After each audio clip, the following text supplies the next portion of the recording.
Hoje vamos conversar sobre o tema Orando por aqueles que se encontram encarcerados. Você já parou para pensar na importância da oração? Muitos cristãos perseguidos relatam como é fundamental saber que existem irmãos em todo o mundo orando por eles. Recentemente, a cristã perseguida Sara do Irã veio ao Brasil.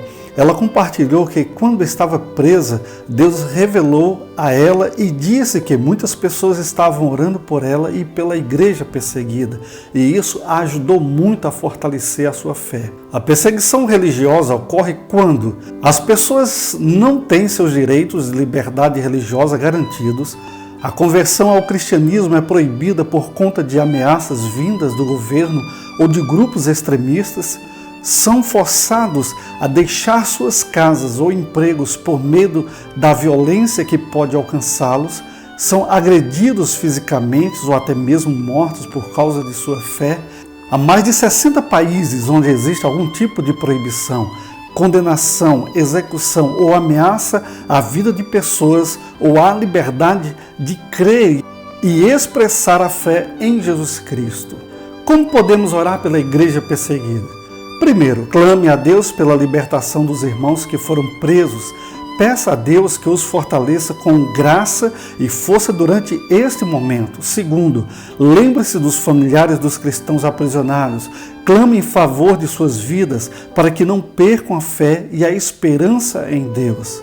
Terceiro, interceda pelos cristãos perseguidos, não como se eles fossem coitadinhos, mas como pessoas dignas que se sentem honradas por participar dos sofrimentos de Cristo. Diz Pedro em sua carta: Amados, não se surpreendam com o fogo que surge entre vocês para os provar, como se algo estranho lhes estivesse acontecendo, mas alegrem-se à medida que participam dos sofrimentos de Cristo. Se vocês são insultados por causa do nome de Cristo, felizes são vocês, pois o Espírito da glória, o Espírito de Deus, repousa sobre todos vocês.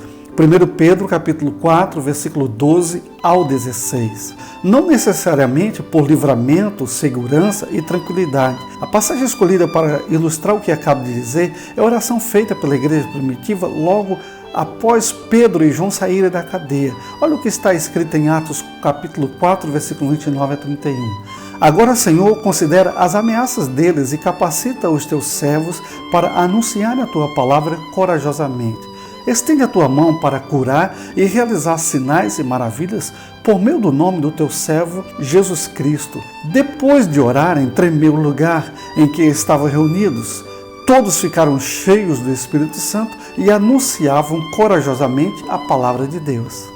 Quinto e último, devemos interceder crendo na soberania de Deus, que usa o sofrimento e a perseguição para os seus desígnios de alcançar mais pessoas com a sua maravilhosa graça.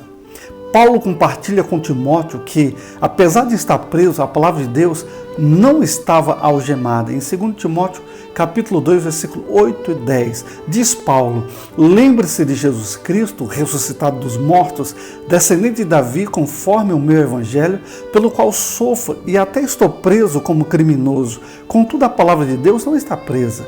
Por isso tudo suporto por causa dos eleitos, para que também eles alcancem a salvação que está em Cristo Jesus com glória eterna. Ramês Atalá, diretor da Sociedade Bíblica do Egito, escreveu que há uma grande chance de que o governo egípcio se torne ainda mais radical nesses últimos tempos.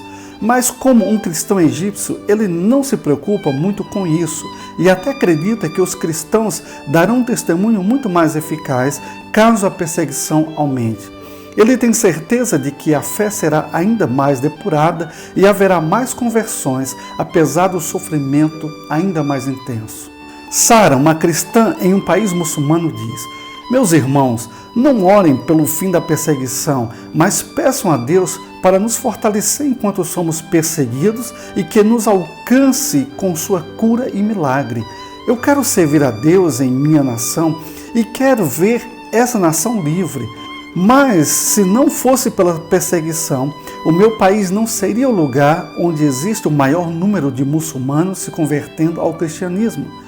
Apenas ore para que o Senhor nos sustente com suas fortes mãos.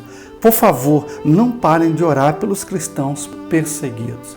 Shalom, até a próxima oportunidade.